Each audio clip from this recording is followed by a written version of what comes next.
presented here today with sort of more than 200 delegates. We've got a number of planners and local authority people. We've got a whole crowd of architects, developers, other professionals. We've got tradespeople as well as homeowners.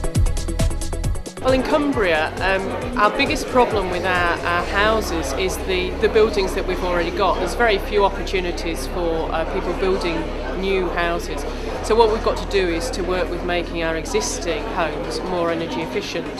Now, a reasonable proportion of our existing housing stock predates the First World War, and there are particular difficulties in trying to improve the energy efficiency of those houses. And what we're trying to do through today is to go through the research that's currently going on out there, as well as looking at practical examples of what people are doing already in this field.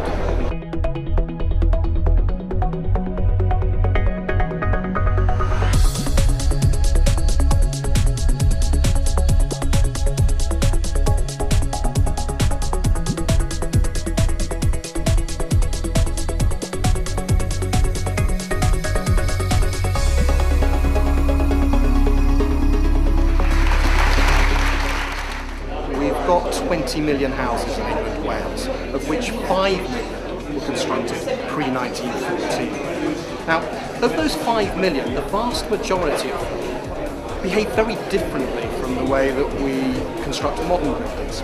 They rely on this idea of breathing performance, i.e. they let water in, but very importantly, anything we put on or in the wall should encourage the evaporation of moisture taken in, back out again. Modern buildings, things like cavity walls, are based on the idea of you stop it getting in to begin with. If we're going to look at upgrading thermal insulation qualities of buildings, the first thing we have to do is understand. And we look at things like thermal imaging, using cameras to actually take a photograph of the building using a particular kind of lens that will show where heat is being lost, where we have hot spots, cold spots. We do things like we do air pressurization tests, so we try and seal a building temporarily, pump air into it and find out where you've got excessive drafts. They're the kind of diagnostic tools we'll be using to build up a sense of how the building is currently performing.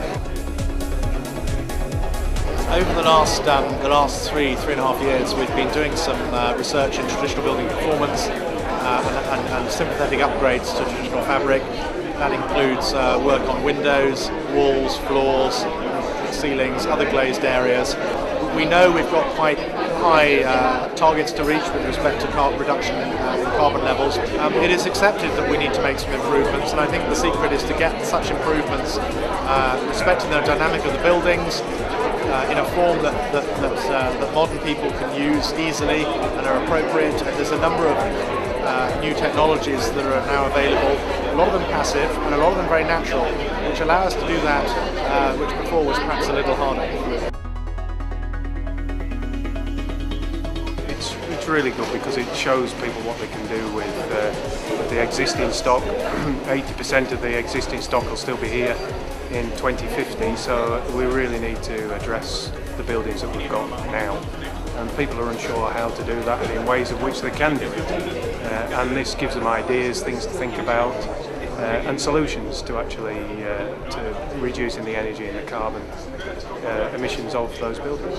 I think it's a fantastic networking event. There's a lot of exhibitors here, a lot of opportunities for us to both meet people involved in environmental issues across the county, but also to update our own knowledge in terms of technical materials, resources available for us to recommend to the businesses we're working with. This is a fantastic event for this area, and I think that the delegates here can actually really go away and actually find value with the ACB and with the forum, and connect it to some of the seminars that they've actually attended today and actually got valuable information from.